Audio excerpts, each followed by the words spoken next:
Eu vou começar falando, como eu falava, para mim é de uma certa ousadia me arriscar a falar de temas que eu tenho aqui tantos mestres, né, que tratam do tema. Tem a professora Marilene, tem a professora Andréa Calçada, tem a professora Elane, né, grande mestre de CNV, e outros professores que eu vejo aqui que estão me honrando com a presença de vocês.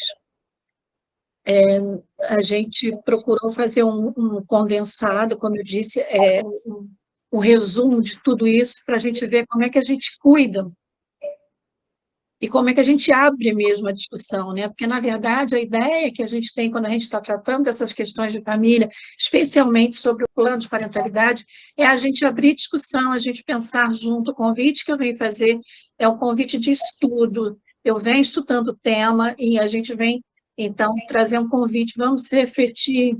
Obrigada, Andréia. Vamos refletir juntos como é que nós vamos cuidar dessas famílias, né? Como é que a gente vai cuidar com amorosidade?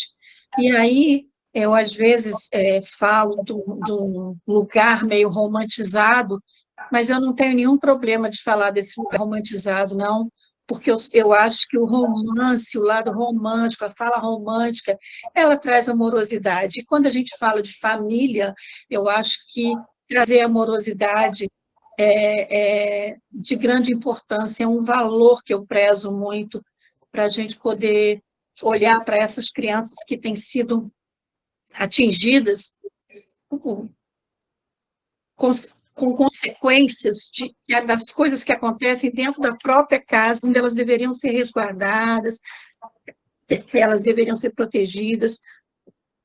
Na época da pandemia, chegava para a gente mediações de pessoas que estavam vivenciando uma experiência de violência dentro de casa, né? Chegavam notícias de violência contra a criança, de violência contra a mulher.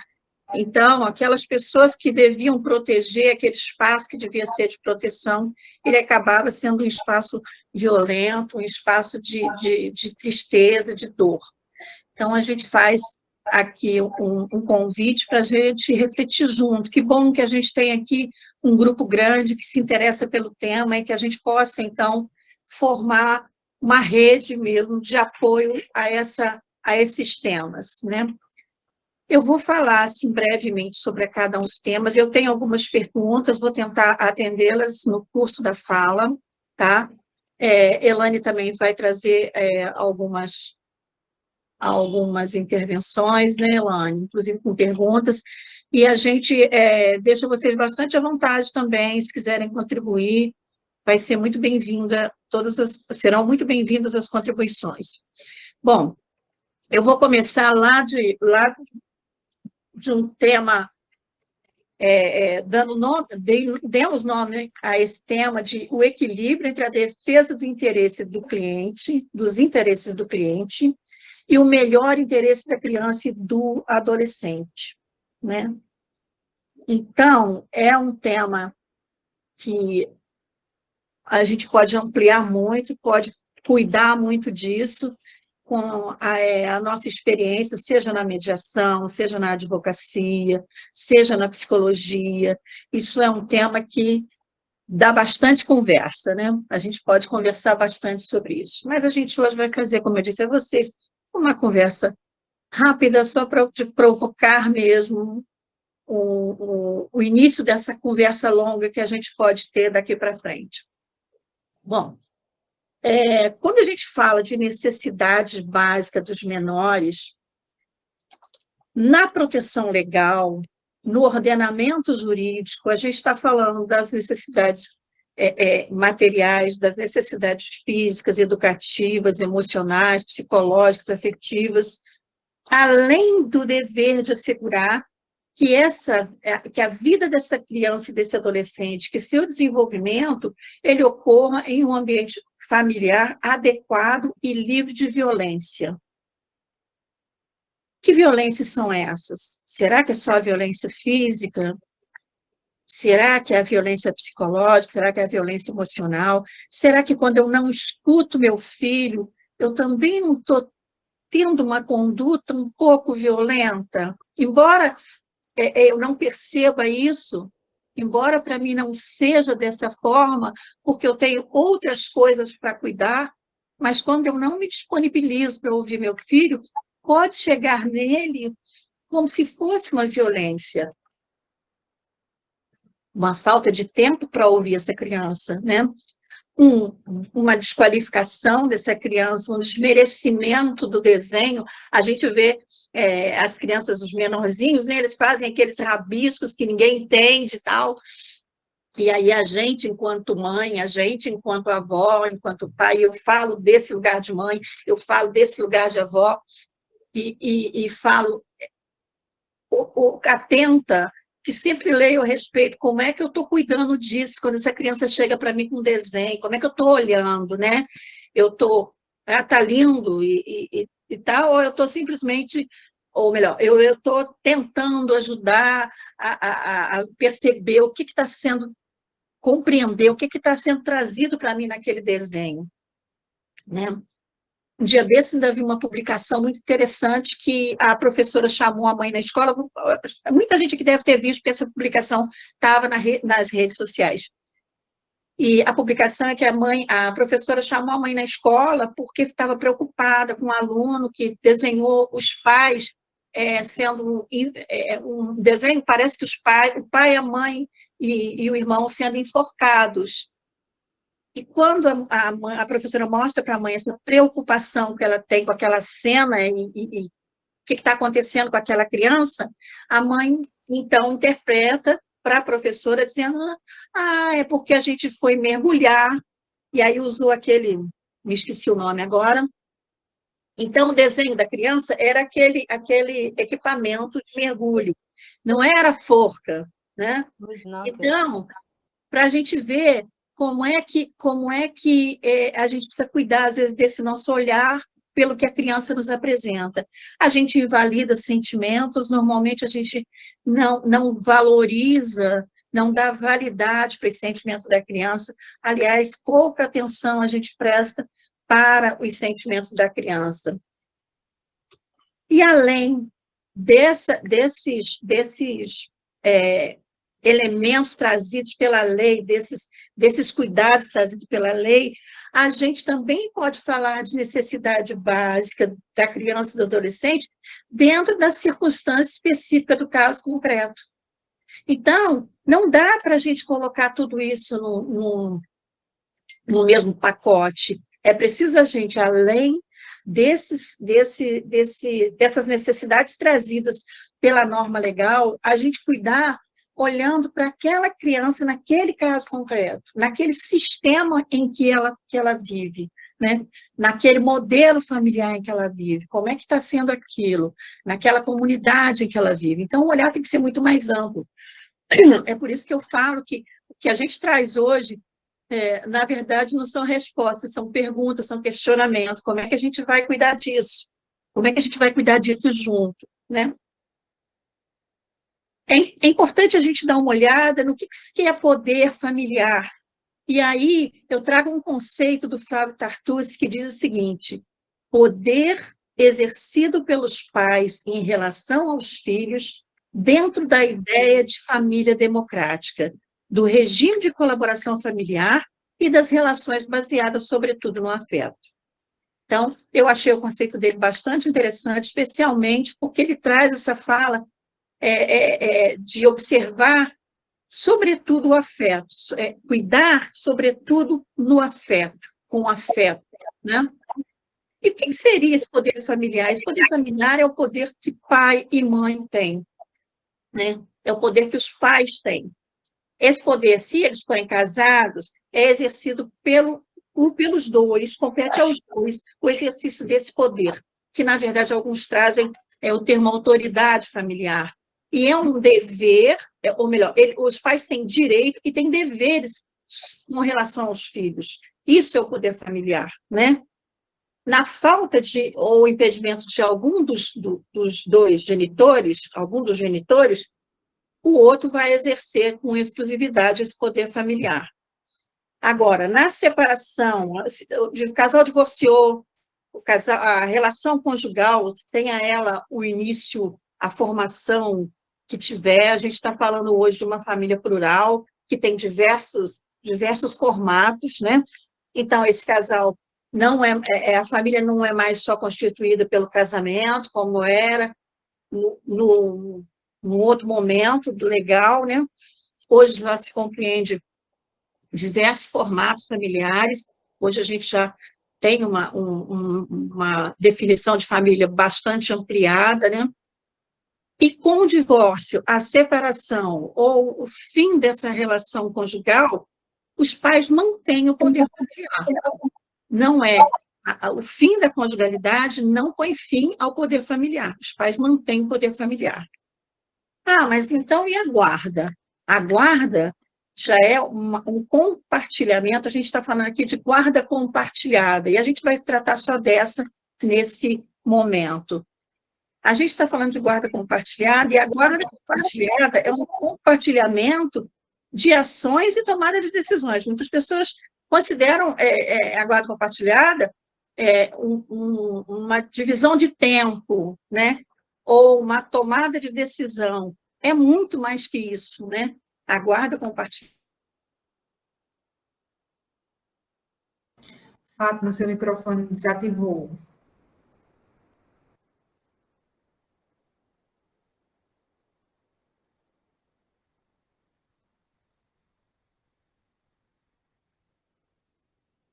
Aqui vocês ouviram quando eu disse que a guarda compartilhada não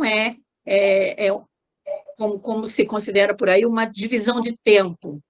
Não é exclusivamente uma divisão de tempo.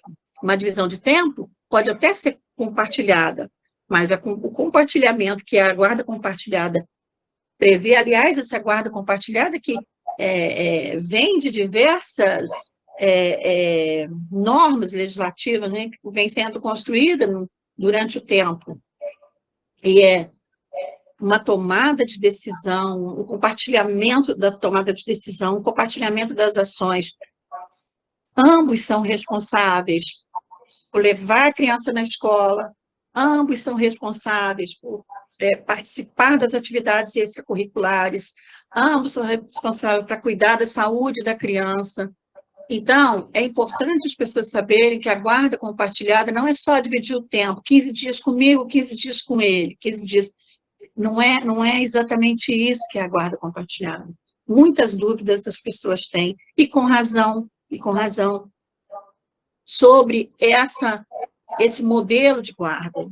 E é muito importante, nesse momento, que se você tem essa dúvida, que você converse com o seu advogado, peça a ele esclarecimento para compreender bem qual é o seu papel nesse compartilhamento, né? Isso é uma corresponsabilização.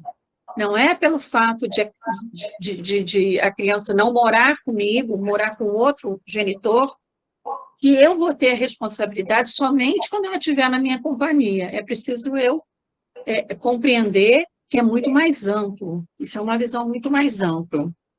Muito bem.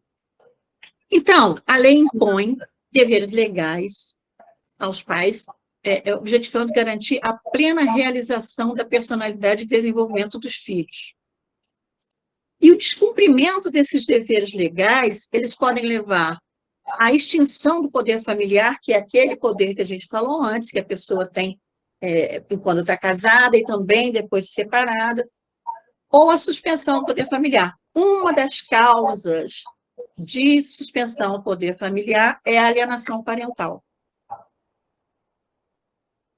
A alienação parental, eu vou trazer o que está no artigo 2º da Lei de 2010. Interferência na formação psicológica da criança e do adolescente promovida ou induzida por um dos genitores, pelos avós ou pelos que tenham a criança ou adolescente sob sua autoridade, guarda ou vigilância, para que repudie genitor ou que cause prejuízo ao estabelecimento ou manutenção do vínculo com este. Então, a gente está vendo aqui que a alienação parental pode ser feita por pai, por mãe, por avós, por quem tenha autoridade sobre a criança. Então, não é, porque a mãe praticou alienação parental, a mãe pode praticar, o pai pode praticar, qualquer pessoa que esteja com a criança que esteja com autoridade sobre a criança, né? Sobre a guarda e vigilância da criança ou do adolescente, e praticar essas condutas de impedir, de desqualificar o outro genitor, ou de causar óbice a esse relacionamento, ele pode ser classificado como um alienador.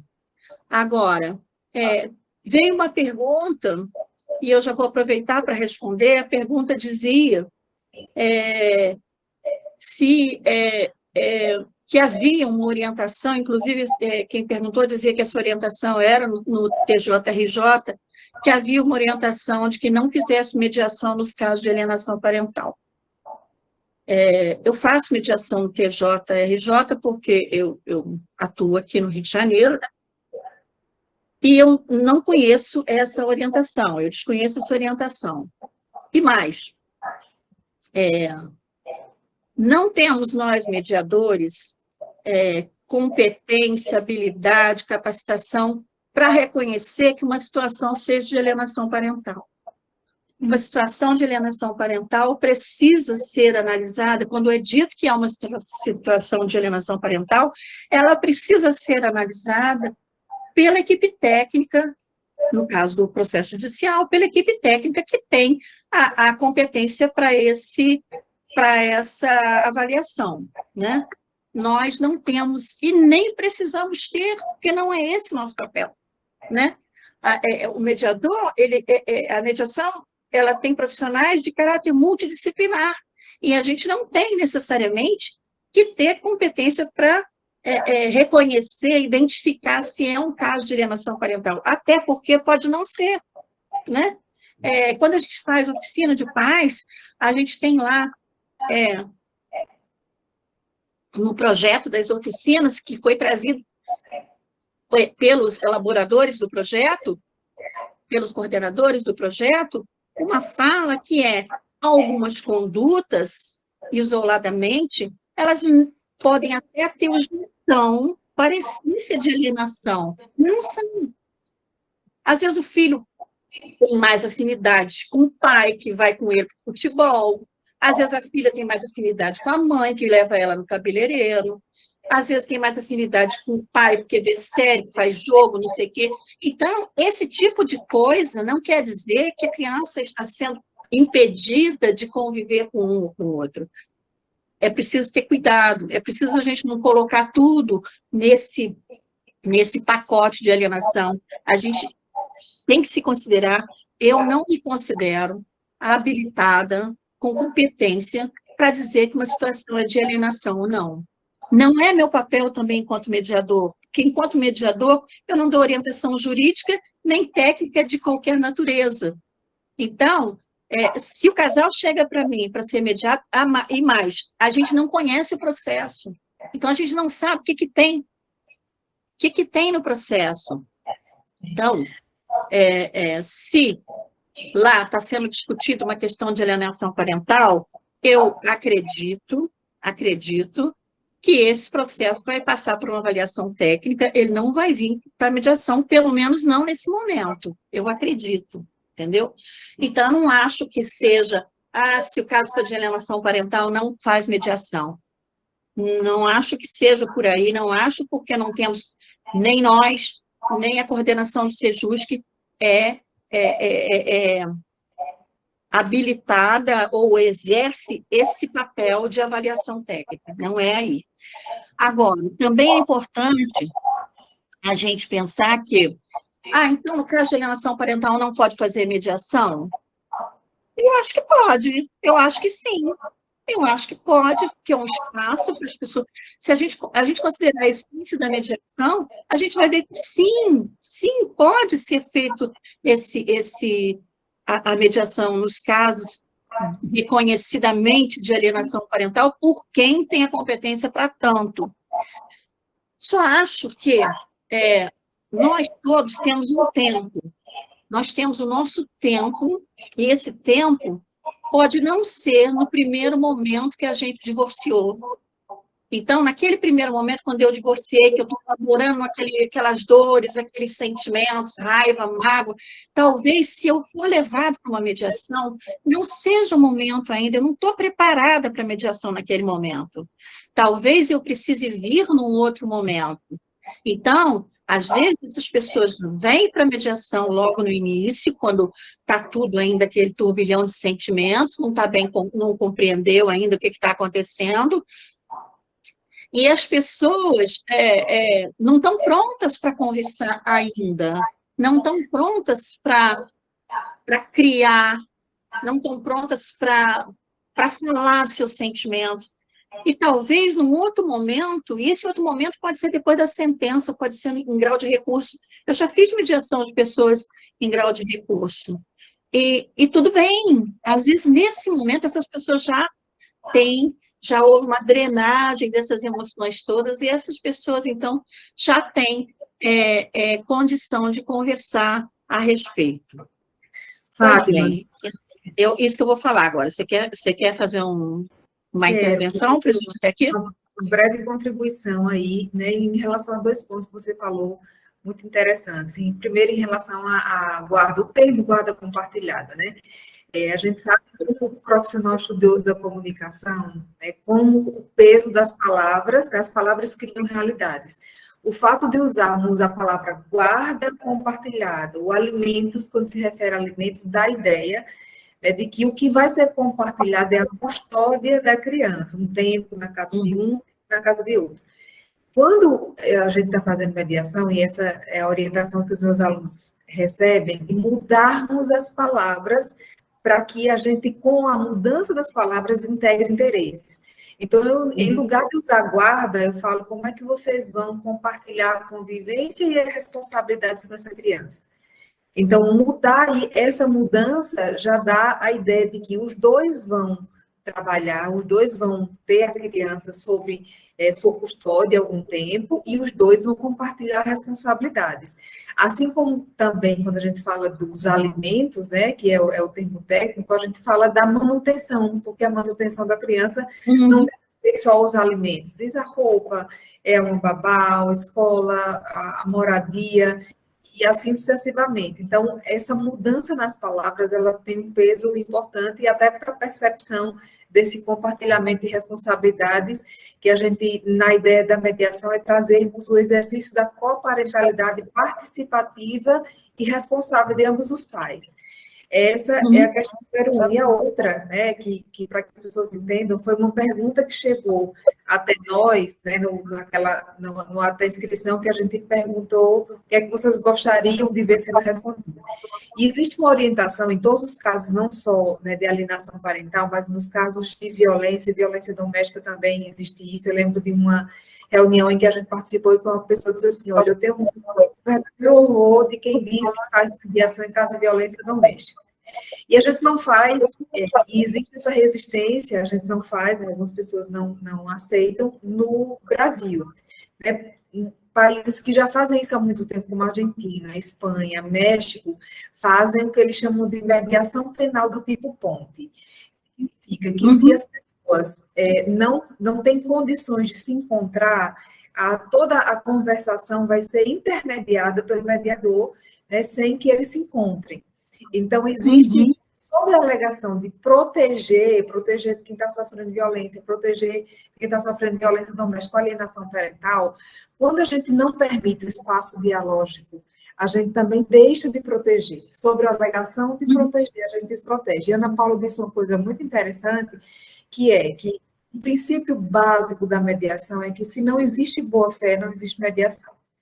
As pessoas que estão de má fé, e aí a Andréa Calçada, né, disse muito bem, depende da gravidade, é que quando as pessoas estão mal intencionadas, elas não permanecem na mediação. Até porque, se existe, e a gente percebe quando há má fé, quando o interesse, em lugar de conviver com a criança, por exemplo, manipular o outro cônjuge, né, o ex-cônjuge, isso fica perceptível quando a gente começa a fazer as perguntas, né, que são perguntas para que a gente identifique os reais interesses das pessoas que vão à mediação. Então, a mediação pode ser um espaço protetivo para essas situações. né? Então, aqueles casos graves de alienação parental, as pessoas nem chegam à mediação, elas simplesmente resistem. Recentemente, teve um caso onde é um casal que tem muitos processos, né? São 6, e quando eu esclareci no início da mediação as regras de participação, as pessoas, um deles disse, não quero participar, né? Já que é para ir de boa fé, eu não vou. Ele simplesmente decidiu, na pré-mediação, né, não participar da mediação, porque a intenção era outra, e não a de proteção à criança, como ele tinha me dito, como havia sido dito inicialmente. Então, quando a gente oportuniza o diálogo, a gente, muito bem, André Calçada, tanto mal intencionadas como com psicologias não tratadas também.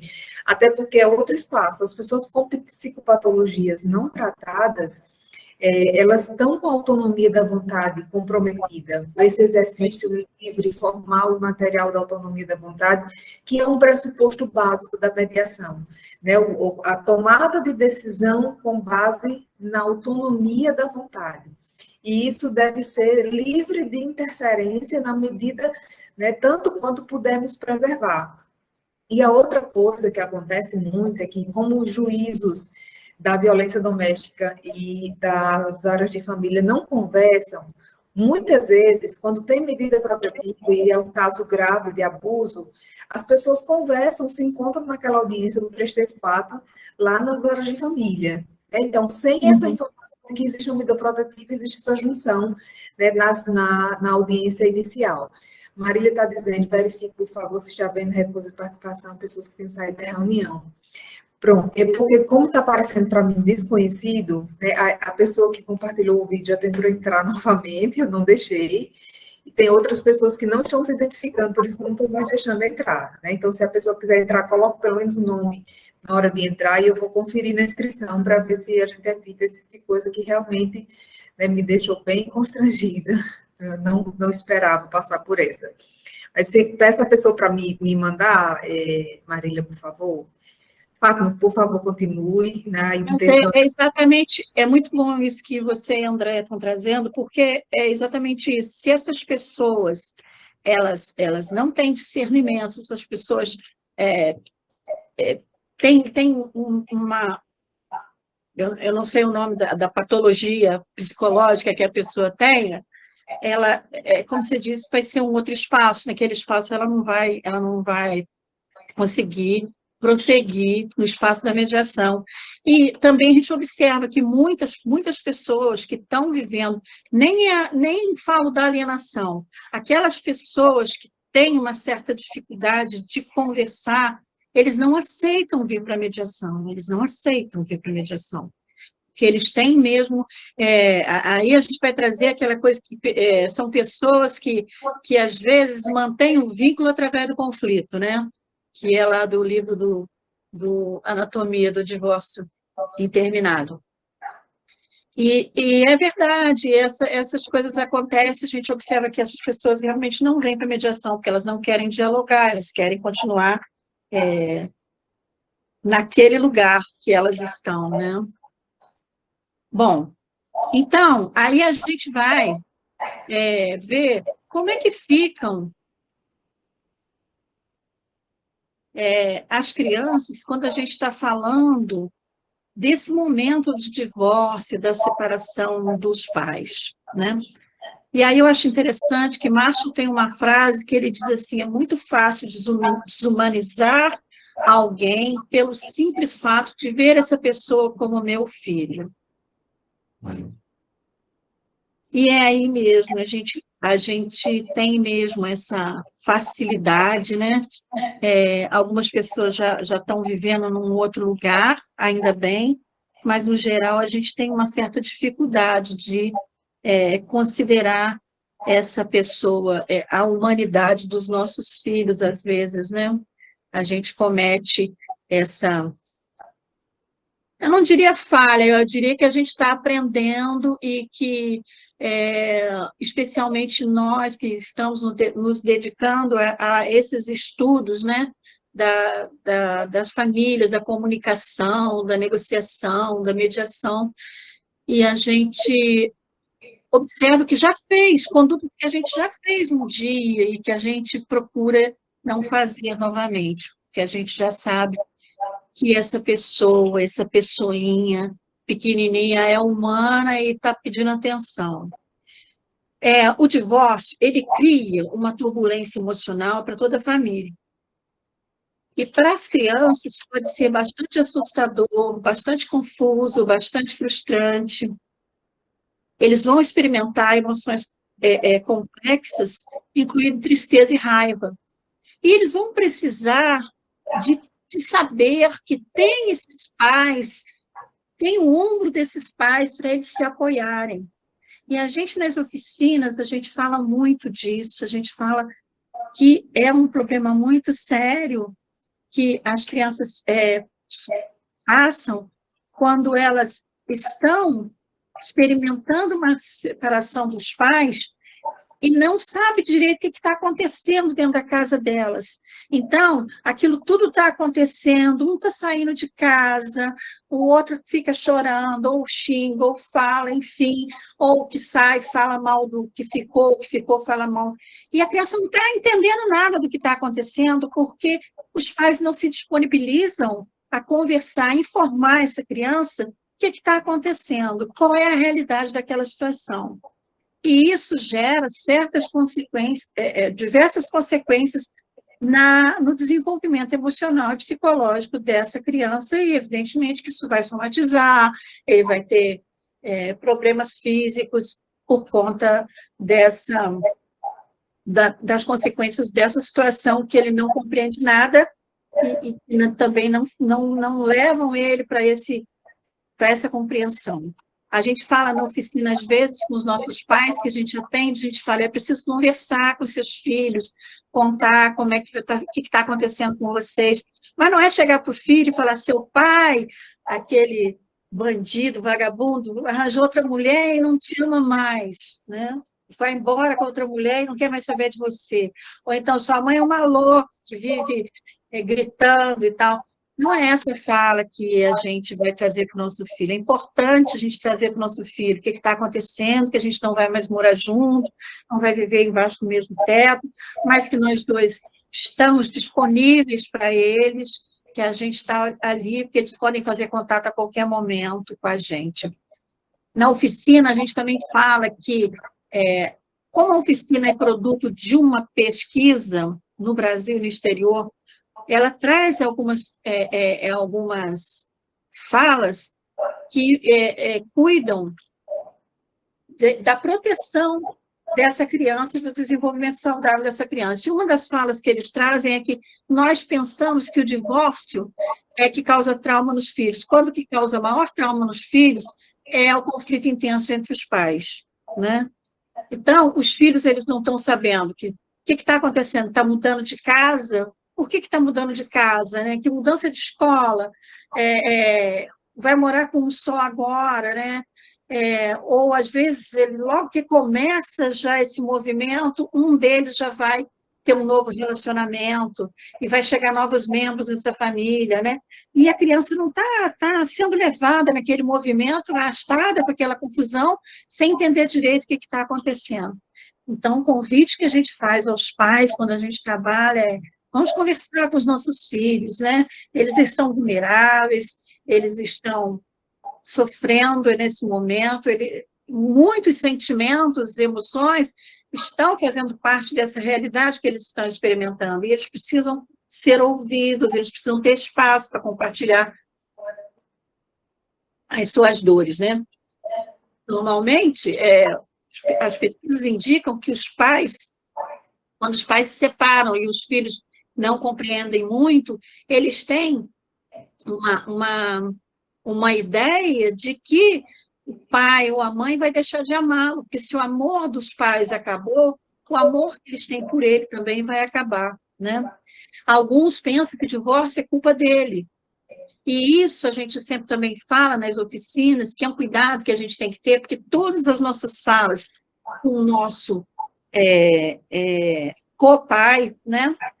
O outro genitor, a gente coloca o nome da criança no meio. Então, seja quando a gente liga para cobrar os alimentos, seja quando a gente liga para dizer que a convivência não está acontecendo, que o horário não está sendo respeitado, sempre a criança, o nome da criança está no meio. Então, ele acaba se sentindo culpado e achando que ele fez alguma coisa errada para esse divórcio acontecer. Nos adolescentes, dito que eles podem sentir a culpa, ou melhor, podem culpar um dos pais, ou o pai ou a mãe, ou ambos, pela dissolução e pela reviravolta na família dele. Também acontece casos de que algumas crianças e adolescentes sentem um alívio, porque a situação era um conflito tão intenso que a criança e o adolescente acaba ficando aliviado quando essa situação de conflito tem um termo.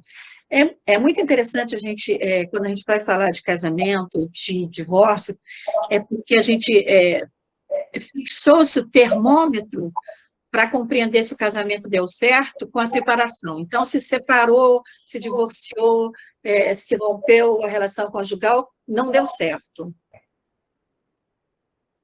Muitas leituras que eu tenho feito, eles analisam isso e trazem que deu certo sim, né? Se a gente olhar que esse casal construiu um projeto juntos e que várias coisas foram feitas no curso desse projeto, um projeto, por menor que seja, um projeto de comprar um móvel de sala novo, um projeto de comprar um quarto novo, um projeto de ter filhos, que é uma coisa grandiosa, decidiram ter filhos. Esses projetos que eles fizeram juntos, deu muito certo. Eles foram muito felizes fazendo esses projetos, elaborando essa nova, criando expectativas, né?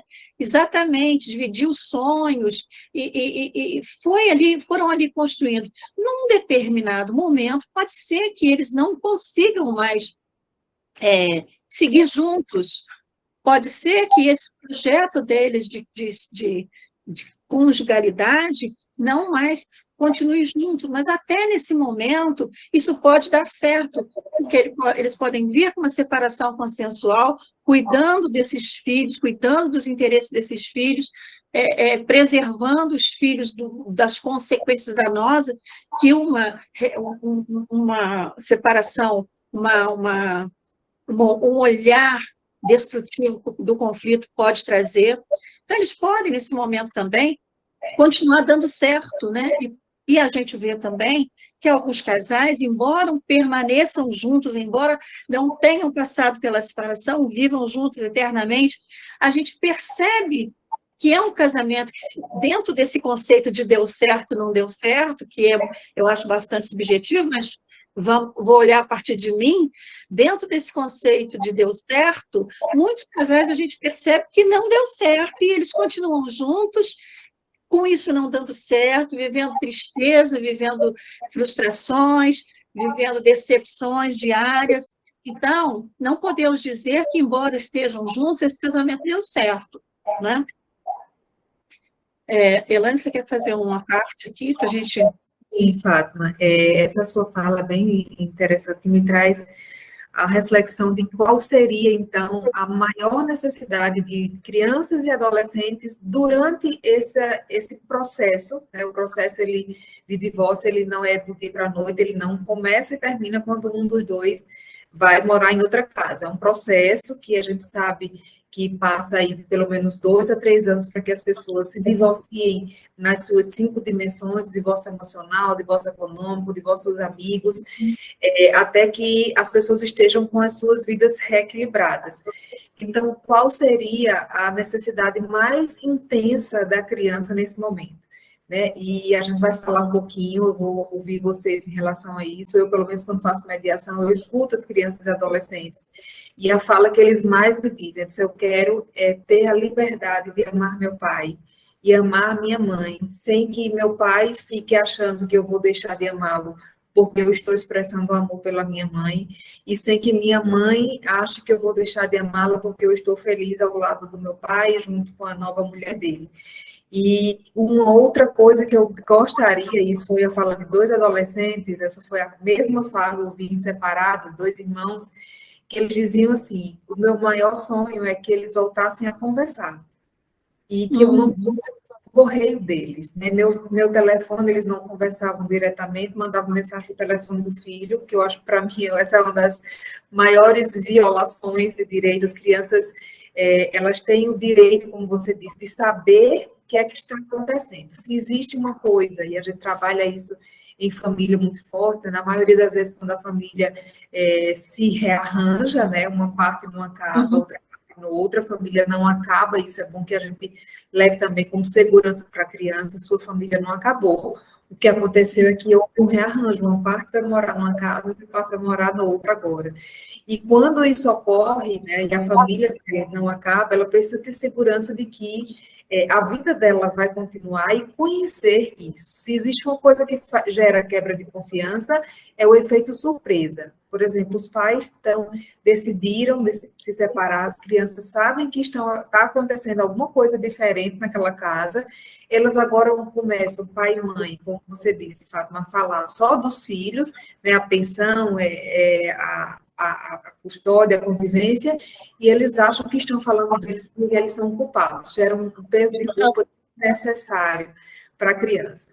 Então, o que eles precisam é segurança e proteção, né, e ter a certeza de que, quando quiserem sentirem saudade de um, vão poder estar com esse um que não está no momento, e vice-versa. E que essa garantia elas tenham de que nada do que eles fizerem, se escolherem estar com um mais tempo, isso não significa desamar o outro. E também gostar do cônjuge, do novo cônjuge, né, do novo integrante da família, também não vai desagregar, pelo contrário, né, vai gerar a proteção. Bom, se o meu filho gosta da pessoa que convive com o pai dele, isso significa alguma coisa, essa pessoa o trata bem.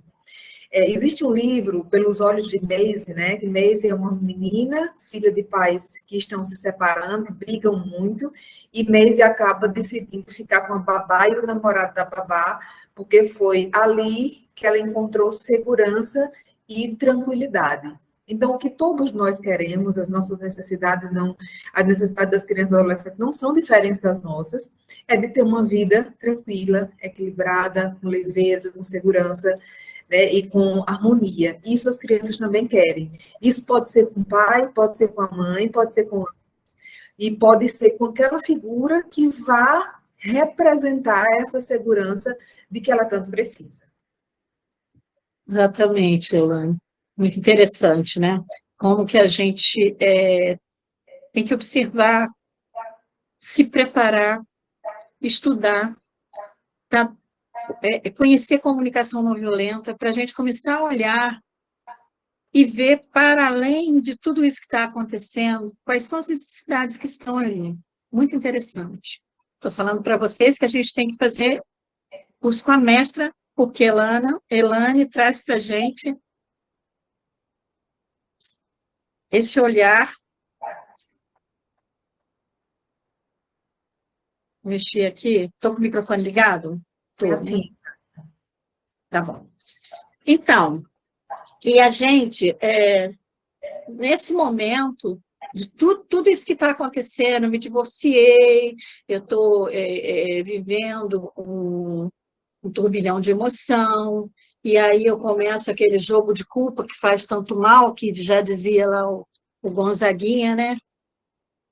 Porque é difícil eu começar a refletir qual é a minha participação na produção do resultado destrutivo ou construtivo que esse conflito está tendo. Então, é muito importante que a gente comece a olhar qual é a minha participação em tudo isso que está acontecendo.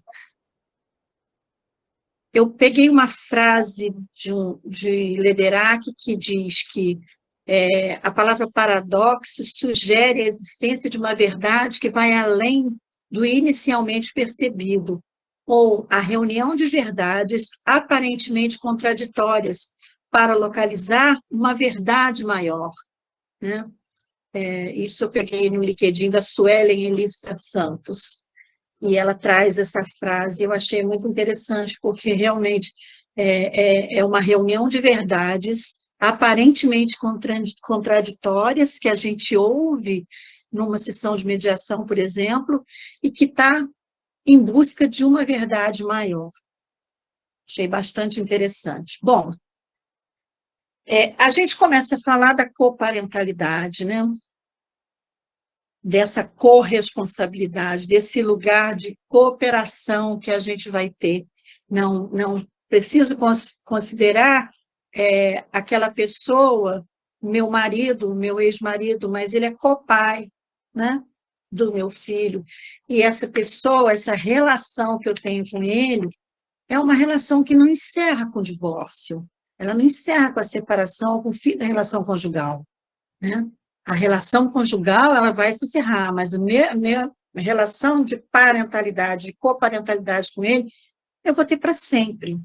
Então, é importante a gente pensar que algumas medidas a gente vai ter que tomar juntos, algumas decisões, algumas ações, e a gente vai ter que, então, pensar qual vai ser a melhor forma de atuar juntos, né? O que seria um processo de cooperação criativa? A gente pode dizer que é uma união de mentes e corações na busca contínua e ininterrupta por um determinado objetivo específico. Que objetivo é esse? Estamos num processo de mentes e corações no objetivo de cuidar dos nossos filhos, né? Embora o fim da conjugalidade traga a mudança da configuração familiar, os copais, eles podem ser uma fonte de estabilidade e conforto para os filhos, desde que eles se comprometam a uma positividade em sua parentalidade compartilhada. Nós vamos ter uma parentalidade compartilhada, nós vamos criar junto, nós vamos ser uma equipe para cuidar desse nosso objetivo comum, desse filho que nós tivemos, desse projeto que a gente fez de viver como família e que agora a gente vai continuar, como disse a Elane, ainda uma família, só que numa outra configuração, num outro formato, né? Incumbe aos pais proteger o desenvolvimento dos filhos para que possam ter uma vida plena a nível material e afetivo. E é importante a gente cuidar porque o melhor interesse dos nossos filhos ele vai prevalecer sobre qualquer outro interesse, por mais legítimo que seja. O melhor interesse do nosso filho ele prevalece sobre qualquer outro interesse. A gente fica pensando como é que a gente vai cuidar do nosso filho, como é que a gente pode cuidar dele, né? O que a gente pode fazer? Então, quando a gente teve filho, a gente também não sabia como cuidar, né? Sempre dizem, filho não vem com manual, não vem com receita, né? A gente aprende a ser mãe, sendo mãe, a gente aprende a ser pai, sendo pai. Então, como é que eu posso cuidar do meu filho agora que eu já não moro na mesma casa que o pai dele? Que condutas eu posso adotar? São diversas condutas que a gente vai falando no curso do nosso trabalho. Esse trabalho que eu digo, trabalho de oficinas. Mas são condutas que a gente pode buscar aprender no dia a dia através de vários canais de comunicação que a gente tem, de vários cursos preparatórios, porque, eu preciso fazer um curso para aprender a cuidar do meu filho? Sim, a gente não sabe muita coisa, todos os dias a gente está aprendendo, e a gente achou que estava acertando e estava errando a mão, né? Não ter uma comunicação positiva, respeitar o outro, ser cordial, fortalecer o relacionamento do seu filho com o outro pai e com os familiares, né? A criança gosta de ir para a casa dos avós. A gente cuidar disso, de que a criança tenha esse momento. Oi. Marília está querendo falar, Marília é advogada, né? E eu queria que você Oi, Marília. trouxesse, né, a partir de agora, depois de eu falar de Marília, o olhar da advocacia. Qual o papel da advocacia quando recebe um processo em que a questão maior, de maior dificuldade é a que envolve a custódia, a convivência, os cuidados, o compartilhamento da responsabilidade com os filhos. Marília, fica à vontade. Oi, Fátima, tudo bem? Primeiro, agradecer por sua presença aqui, Sou Marília, sou Obrigada. advogada daqui do Iberefã, do Rio Grande do Norte. Então, eu não sou mediadora, sou advogada, geralmente trabalho com litígios ou, quando Deus me permite, também com consensuais, né?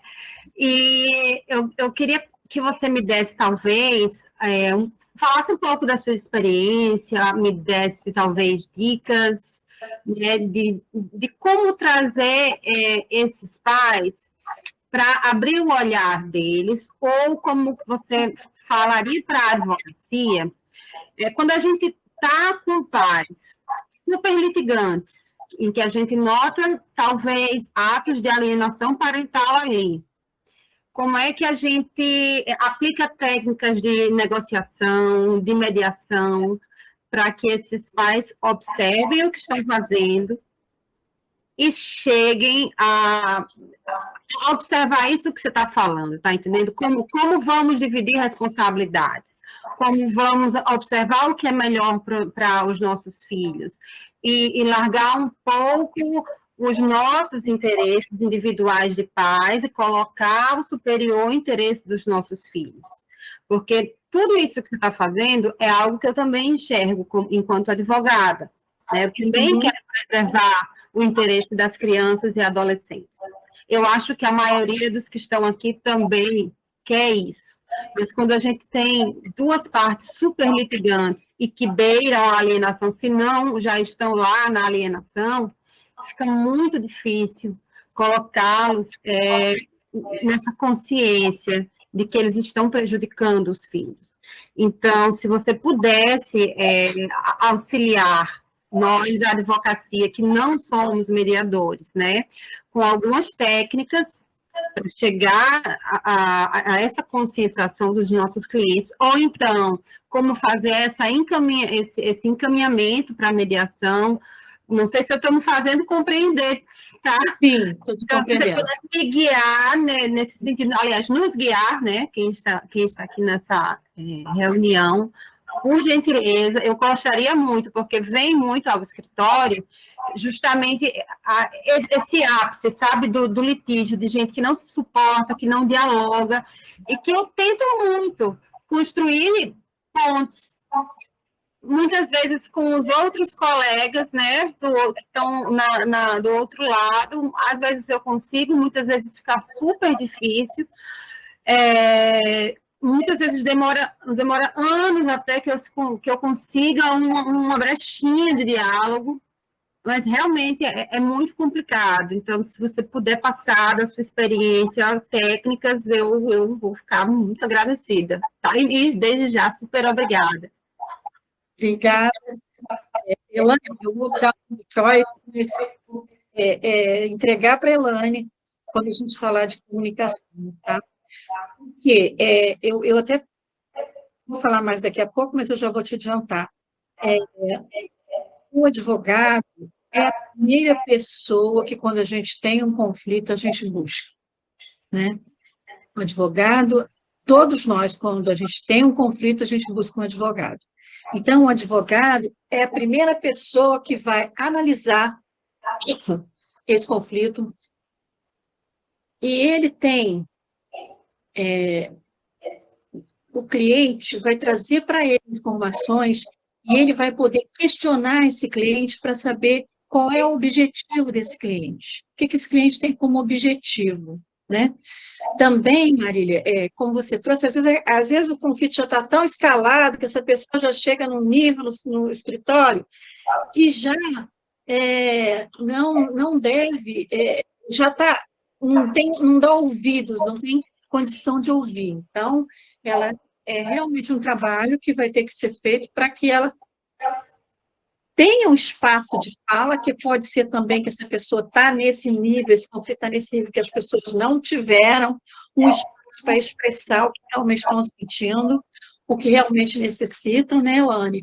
E quais são os seus interesses. E aí, quando a gente vai para o advogado é aquele, como você disse, que você busca o consensualismo. Muitos advogados não. Ou se o advogado for um advogado simplesmente, especificamente litigante, esse advogado ele vai elevar, vamos dizer assim, elevar esse conflito, porque quando você entra com uma petição inicial, ali você vai trazer algumas situações de fato que já vão causar no outro uma resistência, né? Aí já vem a contestação, aí um fala isso do outro fala do outro, e esse conflito vai se escalando de tal maneira que chega num ponto que não tem como cuidar disso sem que seja uma decisão judicial. É o que a gente sempre fala. A mediação, tratar a advocacia consensual, ela é a advocacia do momento e do futuro. Eu acho que não tem mais volta. A gente daqui para frente, tá? Mas isso também não afasta que alguns casos são casos para serem decididos por uma sentença, uma decisão judicial, tá? Ilane? Bom, essa pergunta eu disse a Marília, né? A gente combinou algumas coisas antes, que é uma pergunta brilhante que nos permite trabalhar um ponto bem importante que a gente encontra não só no direito de família, mas nas outras posições. Como é que eu faço? Numa tentativa de negociação, fazer as pessoas saírem de posições competitivas, né, de posições e comportamentos competitivos, para colocar essas pessoas para negociar, né, para colaborar umas com as outras, para que elas vejam e enxerguem um caminho diferente. Então, existe uma técnica que foi brilhantemente desenvolvida por William Ury, né, pela equipe de negociação da Escola de Harvard, que ele chama de Mahana, né, a melhor alternativa ao acordo. A gente faz perguntas, Marília, para que as pessoas percebam valor na oportunidade de negociar. E a gente vai propondo ao longo das mediações pequenos gestos, ainda que eles ainda se percebam como oponentes, a gente vai propondo pequenos gestos de cooperação e de boa-fé para que as pessoas se acostumem com um modelo diferente de convivência. Como é que a gente faz isso na prática? Né? Tinha um caso de um casal que tinha processo na violência doméstica, 2 no juizado especial, um no civil com criminal, 2 na vara de família, era um caso bem denso. Né? E existia aquela história da visita, 18 horas de sexta-feira o pai pega e devolve 18 horas do domingo.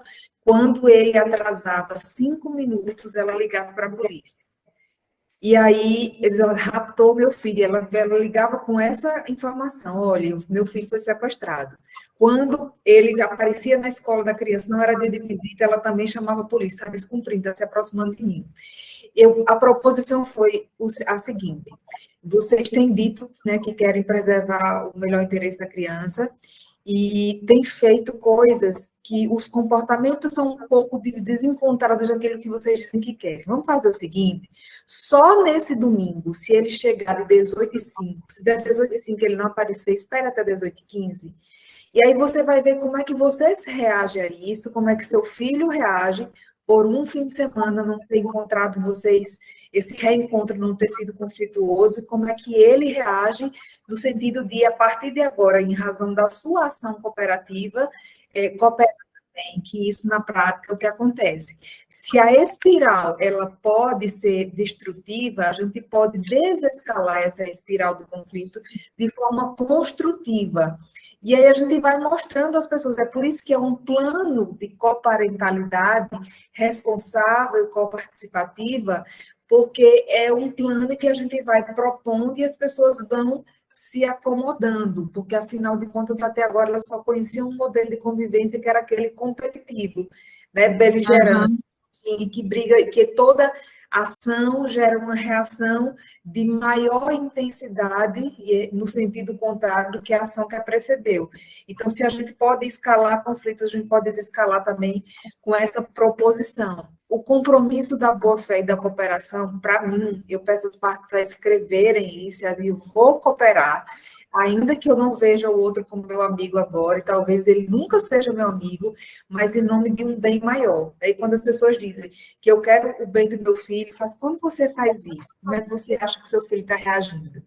Né? Por exemplo, tinha um casal que eles, meu Deus, eu tenho tanta pena dessas crianças, eles gravavam todas as conversas que o pai tinha com o filho e que a mãe tinha com o filho. Então, o filho se acostumou também a gravar. Veja um ambiente de desconfiança dessa criança, né? E aí, modelo, assim, né? Isso, você está dizendo para mim que você quer que seu filho viva bem em paz e que você chegue a uma situação de paz com a sua ex-mulher. Quando você faz isso, quanto dessa sua ação está contribuindo para você conseguir aquilo que você está me dizendo que você quer? E ele disse, não está não, né, Lana? Eu disse, não sei, só você vai dizer isso, porque só você convive com a consequência do que é gravar uma conversa com o filho. Então, Marília, né, a grande chave de fazer as partes saírem dessa posição competitiva para mudarem e começarem a cooperar é fazer a pergunta, né, e isso é treinável, que vai desenvolver valor para a oportunidade de negociar consensual e colaborativamente.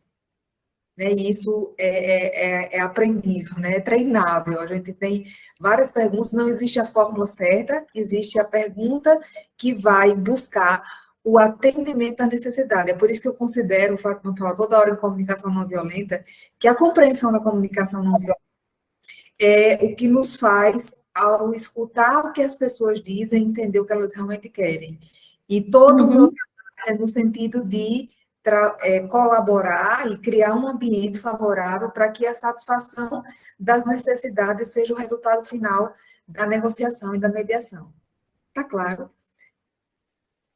Está claro, sim. Ficou claro para mim, sim, que isso é algo que eu, enquanto advogada, posso fazer.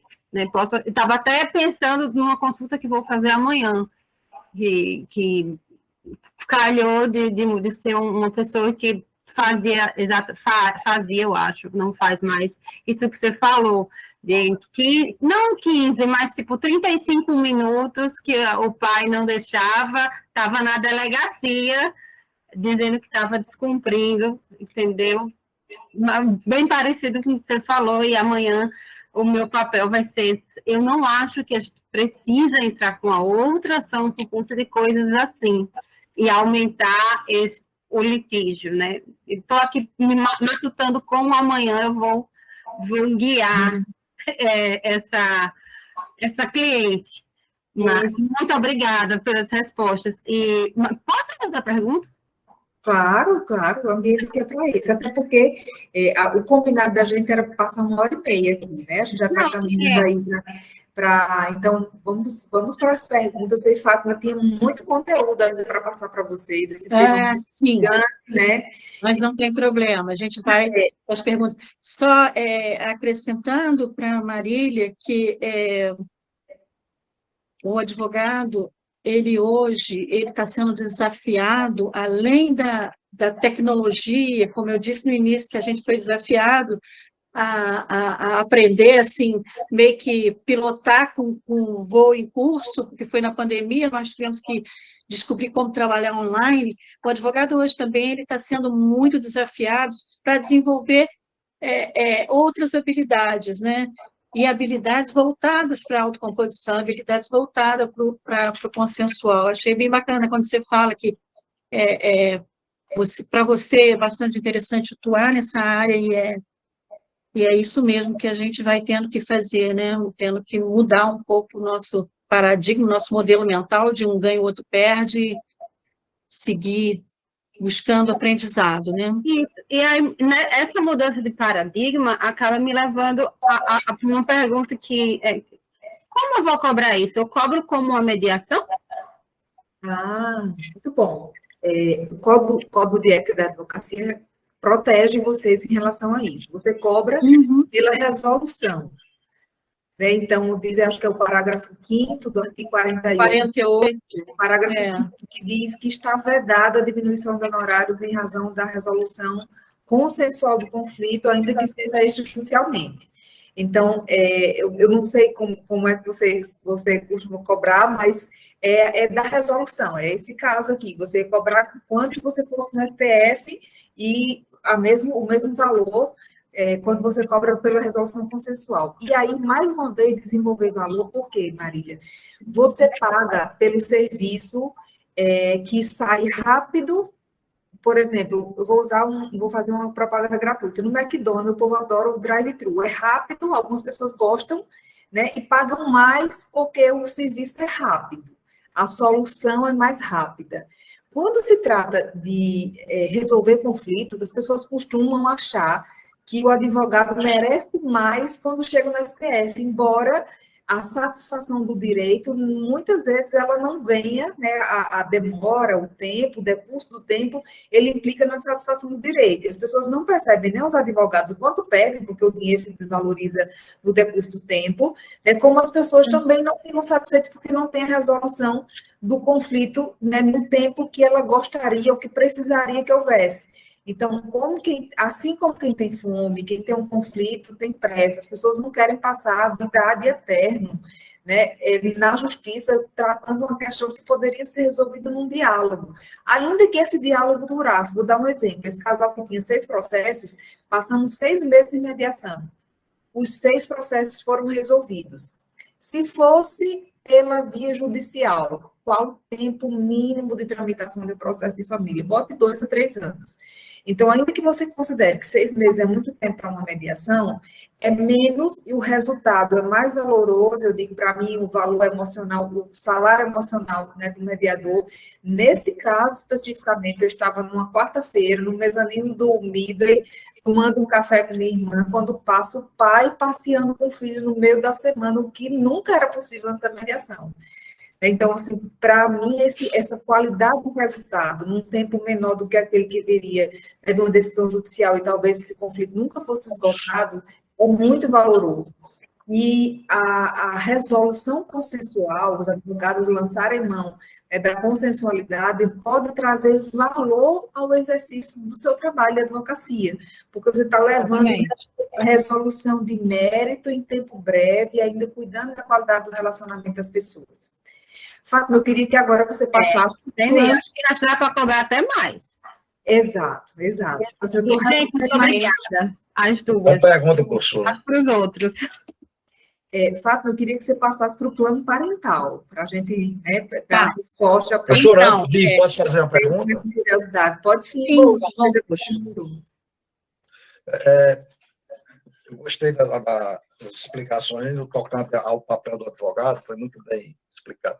A minha dúvida é, no tocante aos juízes e promotores, qual o comportamento, como é que vocês sentem, se está havendo alguma mudança? Porque eu, particularmente, não advogo mais em área de família, porque exatamente por esse desconforto, como os juízes e promotores tratam. Eles olham simplesmente a lei, muito simples.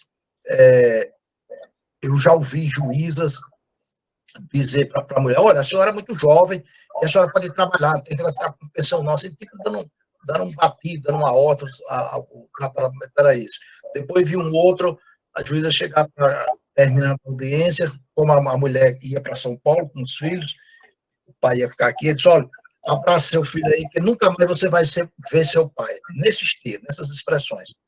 Aí até eu chorei, porque foi um clima muito tenso lá, eu sou muito emotivo, as crianças choravam, o pai chorava, um pai, coitado, semi-analfabeto, pessoas ignorantes, mas mais ignorante do que as partes, eu achei, foi a juíza, com todo respeito. A pessoa, até porque foi minha colega de faculdade, mas ela não tinha preparo nenhum, ainda hoje não tem, vou dizer o nome, ainda hoje ela não tem preparo nenhum para ser juíza, mas Aí, isso, porque eu sou meio esponja, eu absorvo o problema do outro, se é uma coisa mais fácil, eu sair fora disso. Mas agora, como eu pretendo e quero daqui, no dia de ser mediador, conciliador, eu quero voltar a essa seara, eu gostei das explicações e vejo que as orientações são bastante claras e percebo que há crescendo, uma melhora muito grande no tocante aos advogados. Aí eu insisto na pergunta. Já houve alguma melhora? Vocês sentem alguma melhora? Há algum indício de que tem algum juiz querendo me caminhar nessa direção ou algum promotor? Muito obrigado. Eu não ouvi a pergunta. Fátima, se você quiser, eu respondo, né, para atender. Pode responder, por favor, porque eu não estou ouvindo, não ouvi bem. Bosco, de iniciativa dos juízes, eu conheço poucos, né, que tem essa iniciativa pelo campo consensual. Agora, se você, como advogado, trabalha pela consensualidade, pelo exercício negociado, né, da busca da solução, e você chega a um resultado em que a autonomia das partes foi preservada e que os interesses das pessoas foi atendido, protegido legalmente, não houve nenhuma resolução que burlou o ordenamento legal vigente. Eu vou dizer um caso, um acordo que chegou pronto que foi desfeito na mediação. Era o caso de uma mãe que entregava a custódia para uma pessoa que não era o pai, que ela tinha convivido, e em contrapartida ele dava 5 mil reais.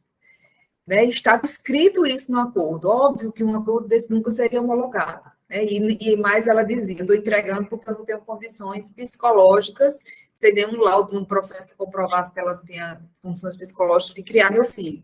Então, era como se ela estivesse vendendo o filho por 5 mil reais, né, para uma pessoa que não era o pai. Esse tipo de acordo a gente não faz, né? Então, assim, mas o acordo que preserve os direitos, né, e os direitos humanos da criança, que ela deve ser enxergada como humana, e é por isso que eu defendo que ela precisa ter voz e vez e precisa ser ouvida, e esses acordos são respeitados pelo juiz, né? Então, assim, inclusive, a gente defende, né, que isso seja, doutor, foi preservada a autonomia da vontade, esse é um princípio do Código de Processo Civil, e isso ninguém pode desfazer, até mesmo quando tem sentença transitada em julgado, se as pessoas quiserem decidir diferente daquilo que o juiz decidiu, isso é possível, está lá no artigo 515, parágrafo 2º do Código de Processo Civil. Né? Na autocomposição, as pessoas podem tratar de matéria não tratada inicial e inserir pessoas que não faziam parte do polo passivo nem ativo da ação. Então, veja, está lá no tipo da execução, depois de uma sentença transitada em julgado, as partes, no exercício livre da autonomia da vontade, elas podem decidir diferente daquilo que foi decidido na decisão judicial. Né? E a gente sabe que as pessoas descumprem decisões judiciais quando não satisfazem. E o exercício da autonomia da vontade, ele está diretamente ligado a essa satisfação. Se eu decidir, é aquele que vai me satisfazer. Se eu concordei, nós concordamos, é aquele que vai nos satisfazer e é aquele que a gente vai cumprir. Então, o exercício da autonomia está diretamente ligado à satisfação das partes e à efetividade das decisões tomadas. Então, é um processo mais efetivo, é por isso que eu defendo tanto, né, as pessoas livremente decidindo. E aí, Marília, é para você que fez essas perguntas, uma coisa que a gente não faz é levar respostas prontas. A gente faz perguntas para que as pessoas cheguem a uma solução. E é por isso que é tão importante que a autonomia da vontade, esse exercício seja livre, tanto do ponto de vista formal como material. Que a pessoa que vai decidir, ela não esteja sob efeito de nenhuma pressão para que essa autonomia da vontade não seja viciada. Cristine. Exatamente. Cristine. Cristine. Oi, Cristine.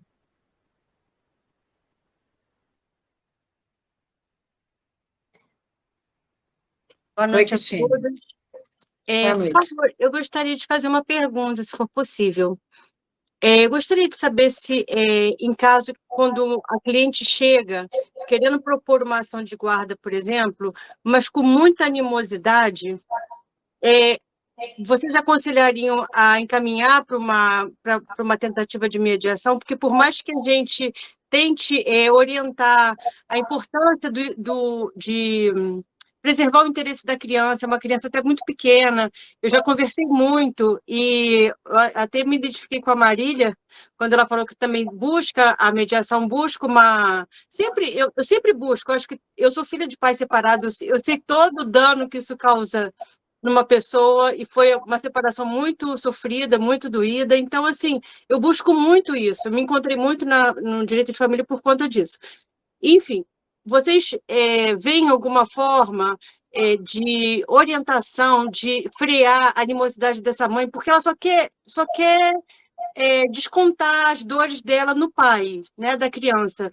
Então, é muito difícil, está sendo muito difícil para mim, que por mais que eu tente intervir, eu não consigo fazer ela enxergar. Eu já pedi para que ela buscasse uma terapia para poder auxiliar, ela falou que já faz, enfim. Gostaria de ouvi-los, por favor, e agradeço desde já esse enriquecedor, essa rica reunião. Obrigada. Elaine, você pode começar. Bom, Cristina, com certeza, né? A gente nunca recebe as pessoas na mediação dispostas a fazer acordo. A gente recebe pessoas nessa situação de muita beligerância. Eu já vou mais uma vez citar esse caso, porque esse foi um caso bem emblemático. O advogado, a parte passou lá para dizer, olha, eu vim aqui só dizer que não quero acordo. Já recebi pessoas assim, com essa disposição, e as pessoas saem da mediação com um acordo e com um relacionamento minimamente reconstituído. Não vou dizer que a gente faz milagre, que as pessoas vão voltar a ser amiguinhas, porque eu estaria prometendo uma coisa que eu não posso, porque não depende de mim. Se dependesse de mim, todo mundo ia terminar as mediações de mãos dadas em direção à praia, né, para ver o pôr do sol, mas nem sempre termina assim. Às vezes as pessoas terminam com um acordo de respeitarem-se e de preservar os interesses das crianças. Então, encaminhe sim para uma mediação, e aí eu vou defender, como eu defendo, quem é meu aluno sabe, que eu não tenho interesse de formar 1000 mediadores, eu quero formar 10 bons. Procure um bom mediador, procure saber os casos que ele já atuou, uma pessoa que você sabe que é uma estudiosa, que isso faz muita diferença. E uma pessoa que já praticou, a gente diz que a mediação, o aprendizado da autocomposição é um aprendizado por competência, significa que você só aprende a fazer fazendo. Você não aprende a fazer mediação lendo muitos livros, eles são necessários, mas a sua prática no dia a dia, com as mais diversas situações de litigiosidade, é que vai lhe dar experiência para, em situações difíceis, porque a gente encontra, sim, situações difíceis, né, pessoas muito beligerantes que querem xingar uma ou outra, que vêm com uma disposição diferente, e a gente faz aquela pergunta que vai fazer a pessoa mudar de posição, vai refletir. É por isso que a gente estuda como fazer perguntas abertas, fechadas, perguntas reflexivas, perguntas lineares, perguntas circulares, narrativas, que vocês estão falando termos técnicos, né, mas são perguntas que têm um objetivo, que têm um impacto. E aí, para a Marília, diz, o que é que eu faço? Olha, se você já faz a pessoa refletir, diante do que você está fazendo, qual é que você acha que vai ser o comportamento do outro? Isso é teoria dos jogos aplicada ao processo civil. Eu vou tomar uma decisão, o outro vai reagir. Se você acha que a sua decisão, a decisão que você vai tomar, vai gerar uma reação do outro lado, que vai contribuir para você conseguir o que você quer, então toma essa decisão. Agora, se você acha que você vai tomar uma decisão que vai impactar negativamente o outro, ele vai reagir contra você, isso é natural. Então, isso é os jogos. Eu penso o que o outro está pensando, o que eu estou pensando, o que ele está pensando, para eu poder tomar minha decisão. Então, quando você joga, e faz o seu cliente jogar, eu estou usando essa palavra, mas tomar decisões colaborativas, no sentido de que, independente do que do que o outro reagir, ele não vai ter uma coisa para falar contra você, ele não vai ter argumento contra você, de alguma forma você estimula o comportamento colaborativo. Então, assim, vou fazer a minha parte para eu ter a consciência tranquila de, no que dependeu de mim, eu trabalhei cooperativamente para chegar a um resultado pacífico. Isso faz toda a diferença. A teoria dos jogos vale muito a pena estudar. A gente, nos cursos, a gente faz uma dinâmica em que mostra matematicamente, isso foi uma grande revolução nas ciências humanas, que dizia que ele não pode ser previsível, mas a teoria dos jogos explica isso, né? Quando você joga C, né, cooperativamente, ainda que você ganhe muito pouco a curto prazo, a longo prazo, os ganhos individuais e coletivos, eles são maiores. Quando você tenta competir, quando você faz uma surpresa, sabe aquela carta na manga que os advogados querem jogar no processo?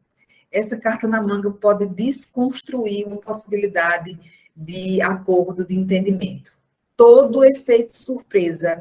E aí eu digo, normalmente eu faço esse pedido, de tudo que eu disse hoje, né, eu guardo muito o que Fátima disse, mas de tudo que eu disse, se vocês guardarem só isso, que todo efeito surpresa vai gerar quebra de confiança e reação negativa do outro lado, vocês não jogariam com esse efeito surpresa, ele é maléfico. Ele é maléfico por quê? Porque ele vai fazer o outro reagir negativamente, trabalhar contra aquilo que você quer. Eu Sim. concordo com você. Acho que essa questão de ter carta na manga é mais uma questão de alter ego do advogado em querer ganhar para si e não para o cliente, né? E eu queria só fazer um adendo também, se vocês me permitirem, com relação à questão da precificação.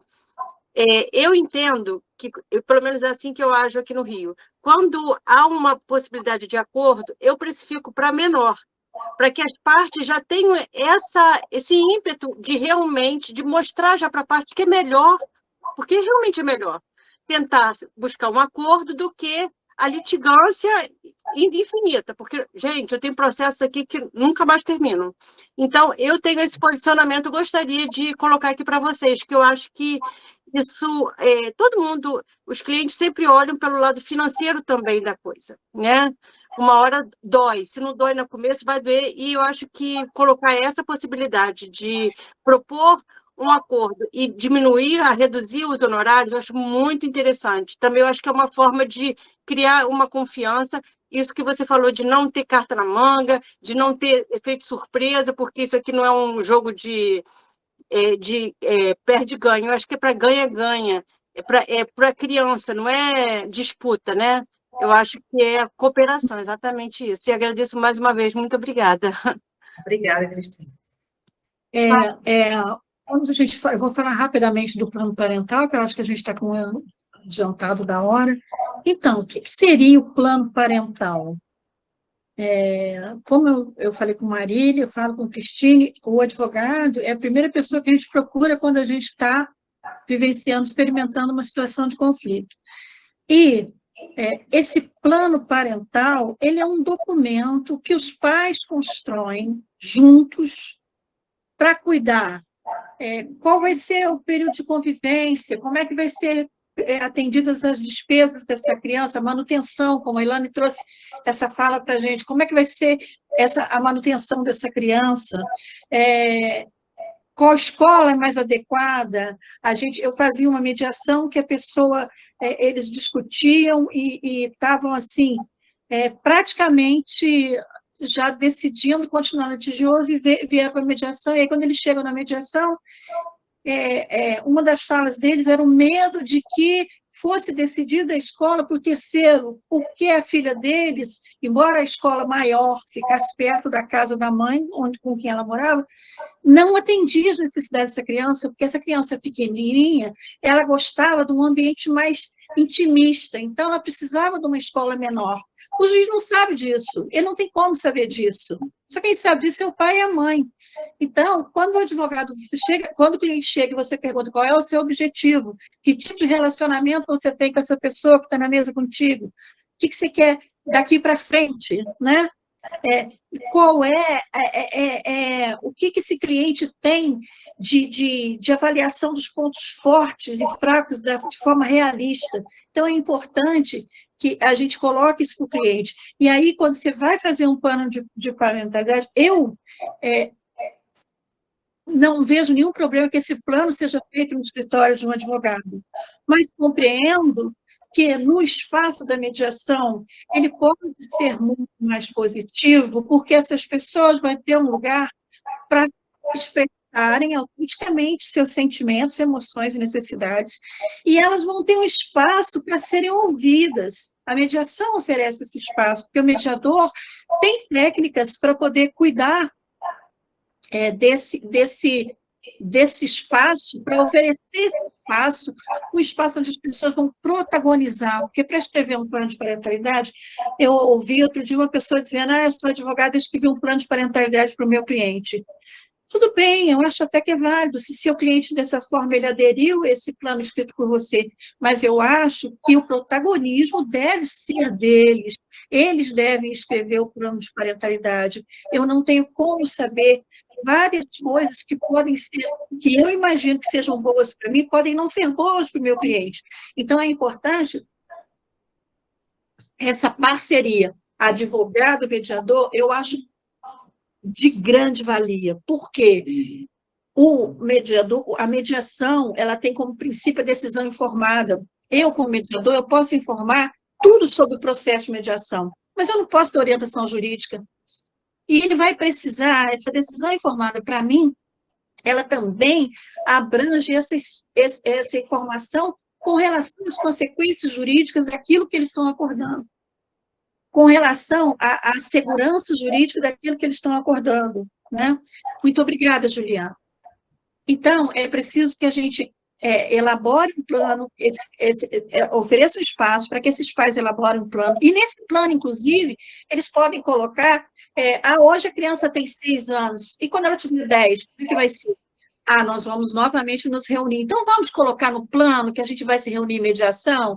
Também pode escrever isso no plano que ele está escrevendo. Então, vamos colocar que quando qualquer situação, que a vida é muito dinâmica, né?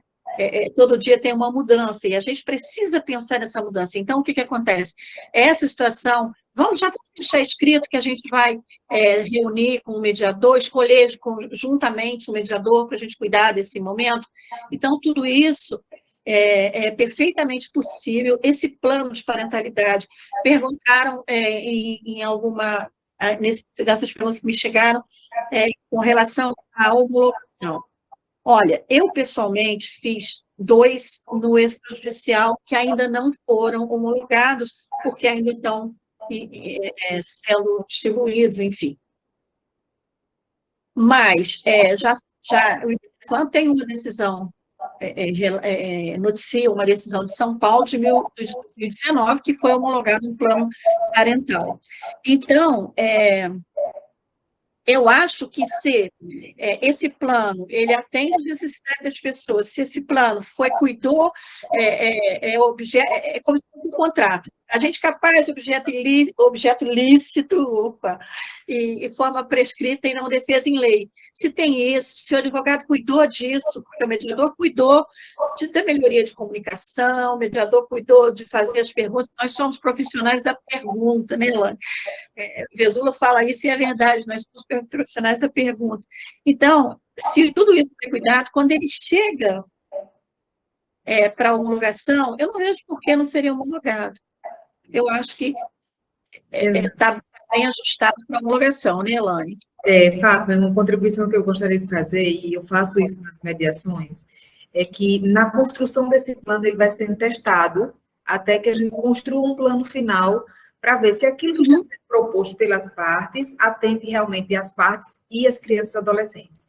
E aí eu vou fazer uma provocação para vocês que eu sempre faço, quando eu não tenho segurança, só ouvindo os pais de que os interesses das crianças estão sendo protegidos, eu incluo as crianças e adolescentes, eu escuto. E veja só o que eu escutei de uma criança de 6 anos. Eles não entendem que eu sou a criança e eles são os adultos, e que eu não deveria estar passando por isso. Eu não deveria nem saber que isso está acontecendo, né? Então, vejam, eu chamo isso de o rabo balançar o cachorro. É a criança com falas mais adultas e racionais do que os próprios pais. Então, na construção desse plano, vejo a última mediação que a gente fez isso, era um casal que tinha 2 filhas gêmeas, 1 ano e 8 meses, já fazia 4 meses que o pai não via as filhas. Então, 4 meses para uma criança de 1 ano e 8 meses é muito tempo. E ele queria passar um fim de semana com essas crianças. E ela estava insegura por causa desse tempo. Eu disse, o que é que vocês acham de um primeiro encontro para você ver como é que a criança vai reagir na frente do pai? A primeira reação da criança, né, foi rejeitar o pai. Ela fazia muito tempo que não via. Isso é natural. Então, a proposição do plano é, vamos reacostumar essa criança a esse convívio, e nesse convívio, você, pai, né, tem o dever de criar um ambiente de tanta segurança que a criança goste de ficar com você. Que o momento de ir para a sua casa seja um momento de conforto e de alegria, e não de tristeza e medo, né, do que pode acontecer com quem eu vou conviver. Essa responsabilidade de criar esse ambiente de segurança, ela é estimulada a ser compartilhada entre pai e mãe na hora da construção desse plano, esse plano sendo testado para que o interesse de quem, né, que é o sujeito central da construção desse plano, seja preservado.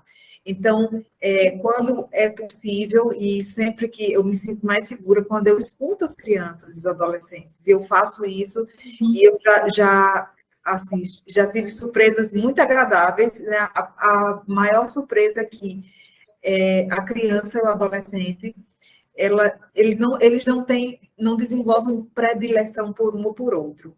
Eles desenvolvem predileção por um ambiente de segurança. E, às vezes, esse ambiente de segurança, e veja, o pedido deles, ele disse, a gente teve uma busca e apreensão, que eu pedi, assim, doutor, pelo amor de Deus, deixa eu participar, porque o oficial de justiça vai pegar essa menina de moto. Né? E na hora de pegar a criança de uma casa e levar para outra, a criança olhou para mim e disse, tia, você me leva com você. Gente, né, o que é que ela está dizendo? É que essa casa e essa outra está me oferecendo, me criando um ambiente de insegurança. Olha aqui, veio um oficial de justiça, a polícia e você na minha casa me buscar a força para tirar de uma casa onde eu estava bem, para levar outra para outra onde eu não me sinto tão bem. Então, o que a criança quer é segurança. Na mediação, a gente vai testando isso. E eu vejo a mediação, os mediadores, os advogados como parceiros. Eu digo que eu estimulo, sempre que as partes chegam à mediação, constituam um advogado. Eu vou me sentir mais segura, e você também, se você vier acompanhado do advogado, ou se o advogado não quiser participar dessas discussões, o plano, o acordo só seja assinado depois de você estar orientado pelo advogado de que você fez uma coisa, tomou uma decisão que está protegida pela lei, que seus direitos foram preservados. Então, a gente é parceiro, né, nessa construção desse plano e dessa proteção dos direitos humanos das crianças, dos adolescentes, que para mim isso é valiosíssimo. Fátima, você Sim, quer vida pessoal? Eu também, eu me sinto mais segura também, e eu sempre acho que a gente é parceiro, que a gente pode construir juntos, a gente pode contribuir muito para a mudança da sociedade, essa mudança que a gente fala, mudança de paradigma, o mindset, virada de chave, isso tudo não tem como fazer, sabe? Não dá para fazer verão sozinho, realmente. A gente precisa se apoiar, criar essa rede de apoio. Eu, por mim, a gente, claro, assim, o tema é tão intenso, a gente também fica tão intensa falando disso, que a gente teria muito mais coisa para trazer, ou mais coisa para perguntar, para ouvir de vocês. Mas a gente vai respeitando a hora, que todos aqui, nós temos o nosso compromisso com o horário, né, Elane? E aí a gente agradece imensamente vocês por estarem aqui, né? Para mim foi uma honra grande estar aqui. Eu amo Natal, eu amo Rio Grande do Norte. Eu já estive aí na casa da Elane. Mas já estou combinando uma outra ida com ela, né? Obrigada, Josiel. Obrigada, Carla. Hélida, então, a gente tá combinando, qualquer hora eu vou para lá, mas acho que a gente pode ouvir uma música agora para a gente encerrar? Pode sim, vou compartilhar aqui. E enquanto a gente compartilha, eu quero agradecer a todos que se fizeram presente. Doutor Suetônio, que alegria ver você aqui, estava com saudade de lhe ver. E essa música, e a todos que compareceram, né? Eu vi gente com manifestações muito importantes. A gente já vai marcar o próximo encontro, o próximo tema mais voltado foi mediação e alienação parental, então a gente vai trazer esse tema para vocês. E aí, essa música, né, nos resume os sentimentos das crianças, dos adolescentes nesse momento. Elane, por favor, me dê só uma palavrinha rápida aqui. Eu gostaria de parabenizar a Comissão de Mediação do IBDFAN-RN, na pessoa da sua presidenta Elane, parabenizar a Maria de Fátima pela brilhante explanação. E como a gente precisa aprender com quem sabe, né? Quantos conhecimentos vocês trouxeram para nós, advogados, nessa noite, e que a gente precisa exatamente continuar fomentando essa qualificação do advogado, do juiz, do promotor, de todos aqueles atores que atuam nos processos de família. Então, parabéns à comissão, parabéns à nossa palestrante da noite, Fátima, muito obrigado.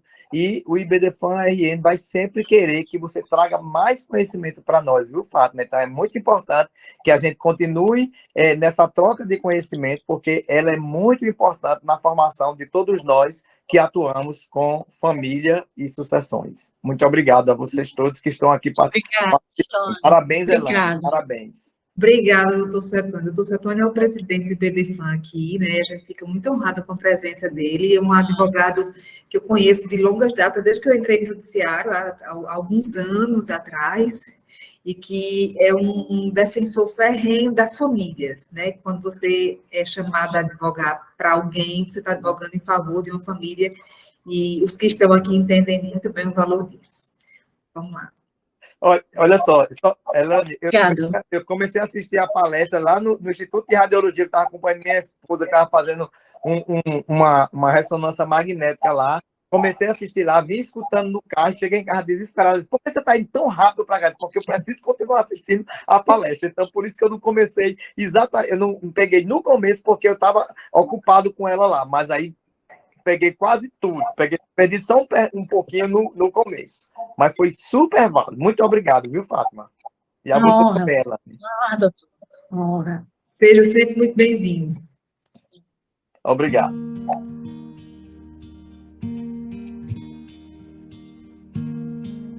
Sem som. Sem som? Era uma vez Ah, ok. o dia que todo dia era bom. Delicioso gosto e o bom gosto das nuvens serem feitas de algodão. Dava pra ser herói no mesmo dia em que escolhia ser vilão. E acabava tudo em lanche, um banho quente e talvez um arranhão. Dava pra ver a ingenuidade, a inocência cantando no tom. Milhões de mundos e universos tão reais quanto a nossa imaginação.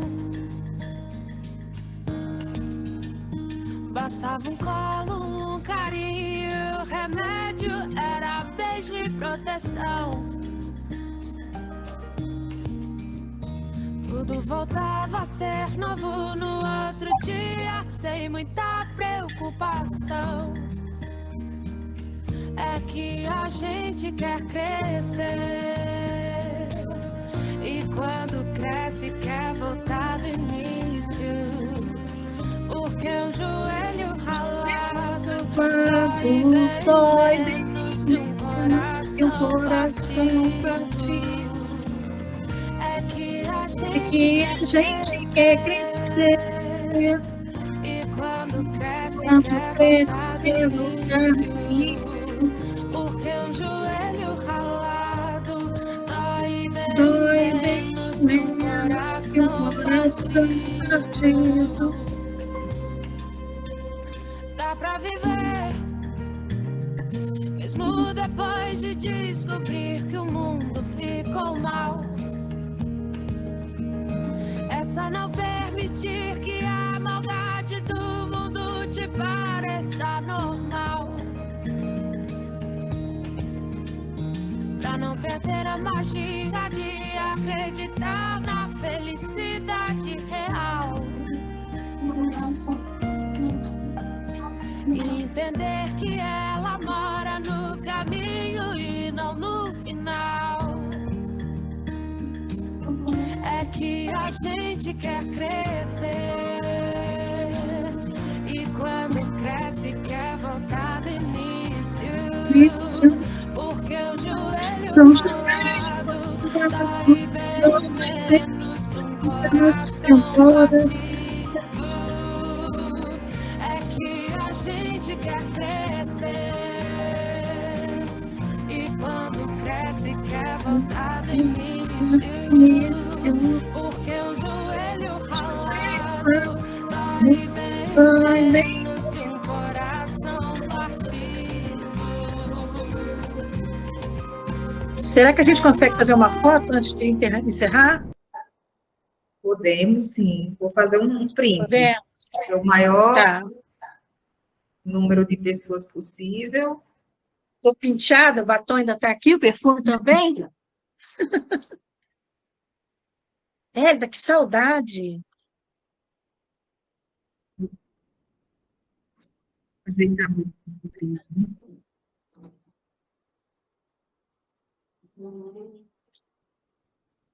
Pera aí, Elaine, que eu tô com chifrinho aqui no meu cabelo. E o meu chroma aqui aparecendo aí atrás, deixa eu ver, não estou conseguindo mais.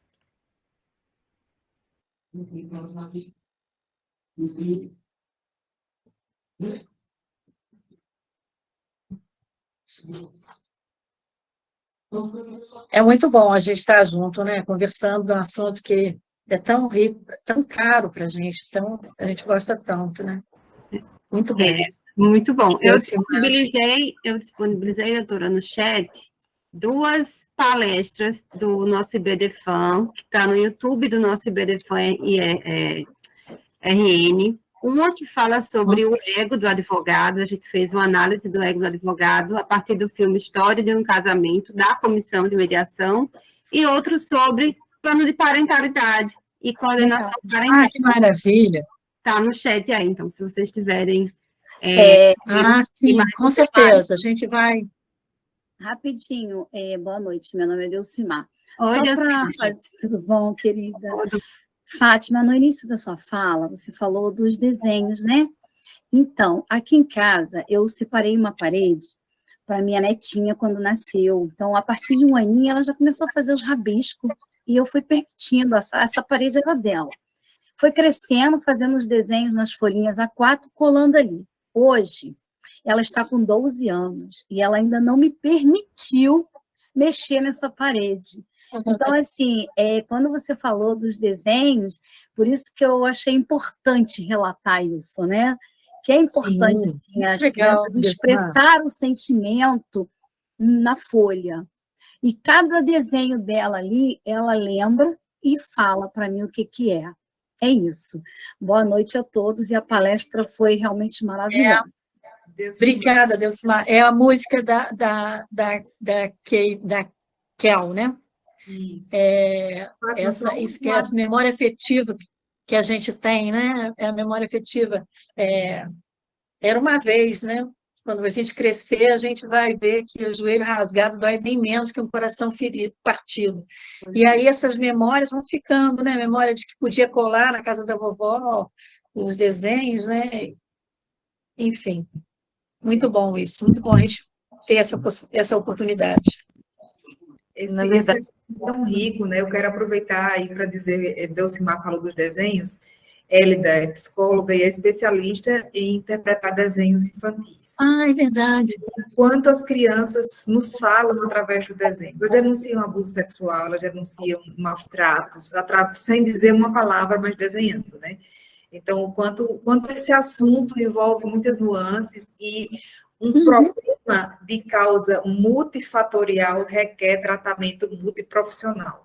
Então, a gente tem que ter a consciência de que a lei não resolve tudo e não tem todas as respostas. Devemos, sim, lançar mão de profissionais que estudaram para entender essa dinâmica relacional que é tão complexa, né, e que precisa desses múltiplos olhares, desses múltiplos saberes, para que a gente leve a melhor resolução. A gente sabe que a gente está construindo o era uma vez de uma vida.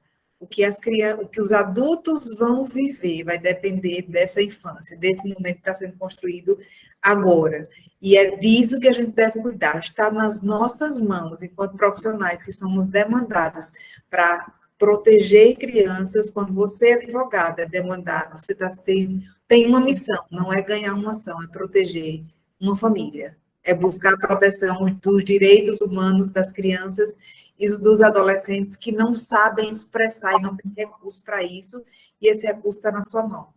Então, vamos sorrir para fazer o print aqui do final e dizer que é uma honra para mim tê-los todos aqui. Eu vou anunciar o próximo evento, que vai ser sobre mediação e alienação parental. Eu mando para o e-mail de quem se inscreveu, né, avisando, para que a gente participe do próximo e continue co-construindo coisa boa e cuidado para quem precisa. Então, X. Vou divulgar marcar quem eu conhecer aqui, vou marcar lá no Instagram e compartilhar, né, para a gente marcar esse momento da gente que foi tão rico. Então, até a próxima. Minha gratidão a todos. Gratidão a Fátima. Minha querida, eu amo você. Querida, obrigada, Eda, obrigada, Delcimar, Marília, Suetônio Lira. Quem que eu estou vendo aqui? A Tavares, que eu não estou conseguindo ler o nome. Obrigada, gente, obrigada a vocês todos. Ana Lourdes, que lindo, né? Que você também, sua neta também, sua filha, né? Está fazendo também essa colagem dos desenhos, que maravilha. Obrigada, gente, muito obrigada. A gente está junto em outros momentos aqui. Beijo para vocês. Boa Beijo. noite. Boa noite. Elane, minha querida. Pois não.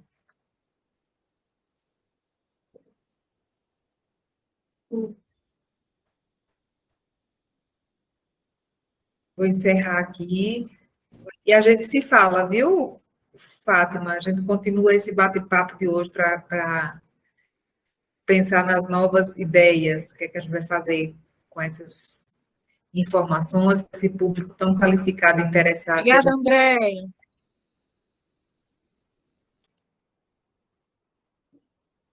Peraí. Obrigada, Vilma. Elane.